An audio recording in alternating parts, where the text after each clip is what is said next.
We waited every day for a miracle to happen, and it happened.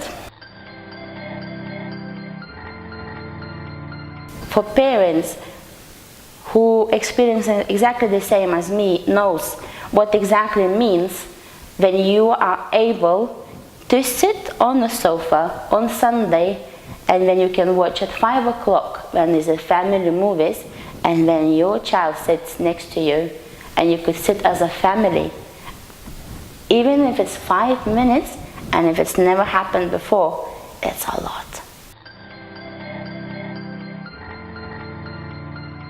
And I remember Daniel was standing in the corner, just wanted to go out, and she said, "Do you know anything about autism? Did you ever hear anything?" I said, "No, I think your son might be autistic."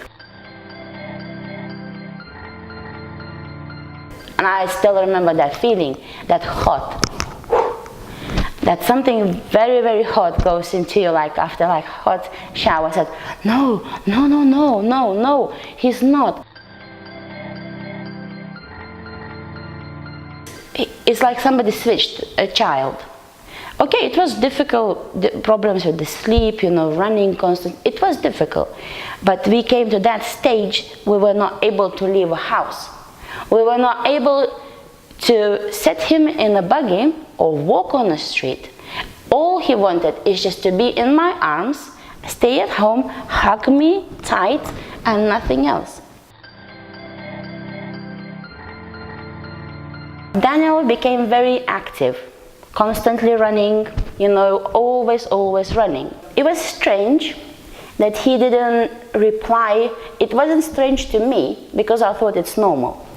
But my mom and my family, they said, why he is not, saying in Lithuanian language, why he's not, trying to communicate with us.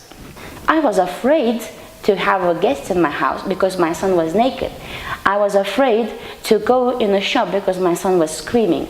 I was so tired, of course, because for a year and a half, I lived on a 3-hour sleep in 24 hours.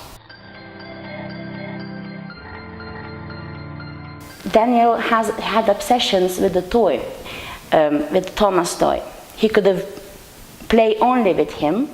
There was no other interests in any other toys. If you wanted to, you could take him to any shop and say, "Daniel, look, choose any toy you want." He would go exactly for the same toy, exactly to the same shelf, and get exactly the same toy. There was Thomas all over my house.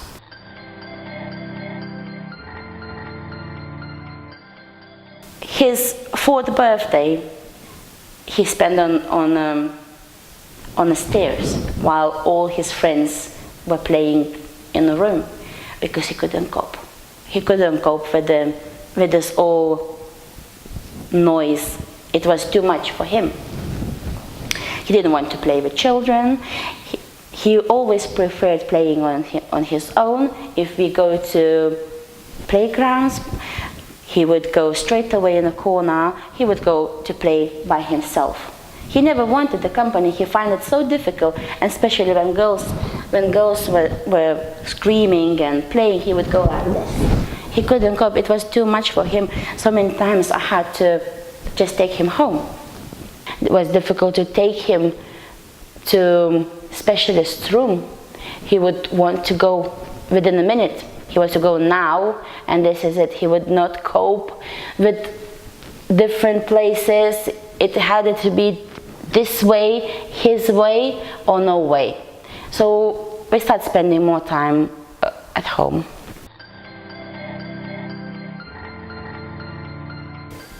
He was, after eating his food, his nappy was full, constantly like a water. He wasn't digesting his food. It was like as soon he was eating and the nappy was full. Then at the age of 2.5, we were back from where I'm coming from, and my son passed out on a plane, on landing. And since that day, his kind of epileptic seizure started. 2, 3, 4 times a day, vomiting, undigested food. It was crazy. We were afraid to even sleep, even that 3 hours when he was asleep, because there were so many times when Daniel woke up in the morning, very, very early in the morning, and he would start vomiting, and all that what he ate before he went to bed.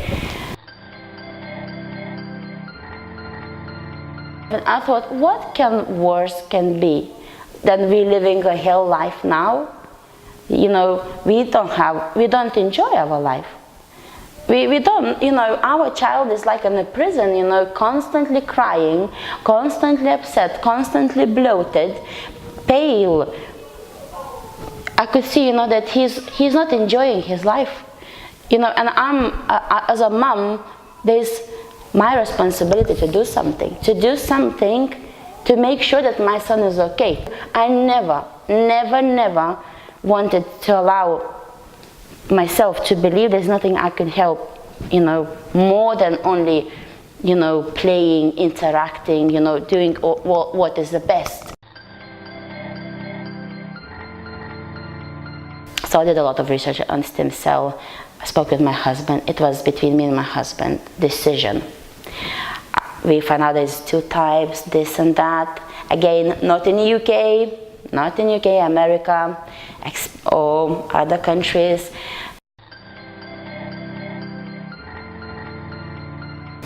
So the driver came and picked us up, and we went to clinic, and I was shocked with the welcoming we received from the clinic.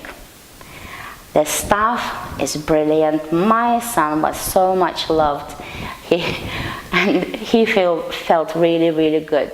So we had a couple of days, we had a consultation, we had the blood tests taken, checking his condition. There's a lot of doctors came and checked, how is Daniel? Is he okay? Is he gonna cope? And I've been shown the room, I've been shown everything, all the cleaning around. And a couple of days later, we had the stem cell treatment. We had aftercare. They've checked him, they spoke with me, they, you know, comforted me.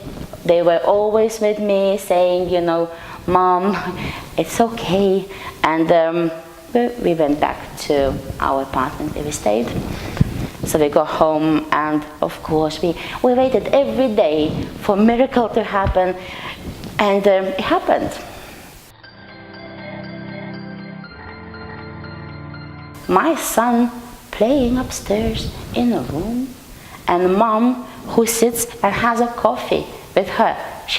It never happened before. It was always screams and demands.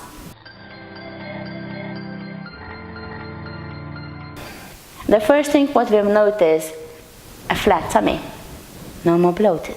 Okay, no more running down the stairs straight in the kitchen and grabbing and constantly asking me and demanding to eat now, and more and more and more. He started leaving food on a plate.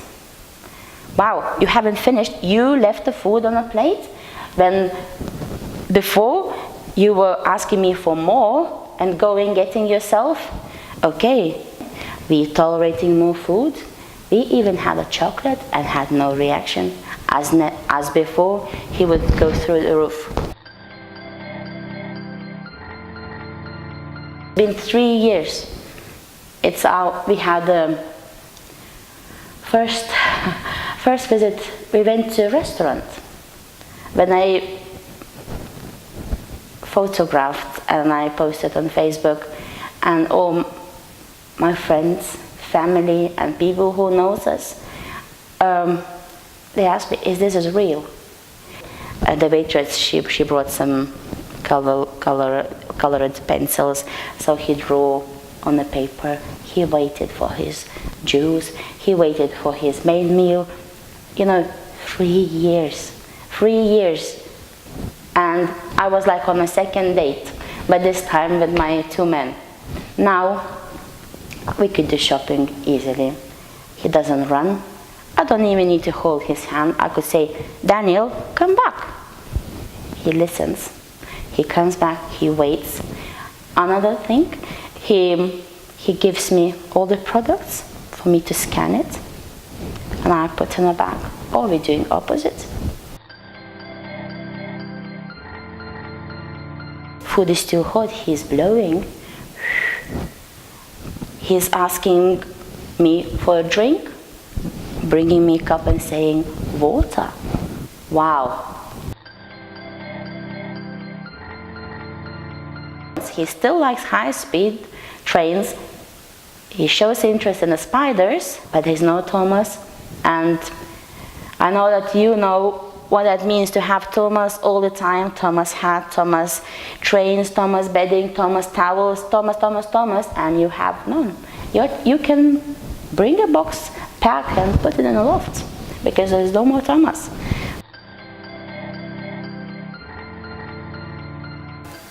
When I walked in the room and I saw his trousers, his top, and socks he put on a bed, ready to get dressed, I couldn't believe what I was seeing. And then I said, Daniel, let's try. You can do it. You can do it. And somehow he managed. He managed to dress himself up.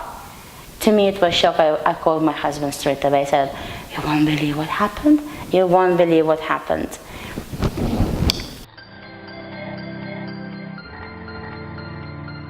Since we had the stem cell treatment, it's been 9 months. It's unbelievable how our lives has changed. Mom is calmer, dad is calmer. Why? Because our son is happy now.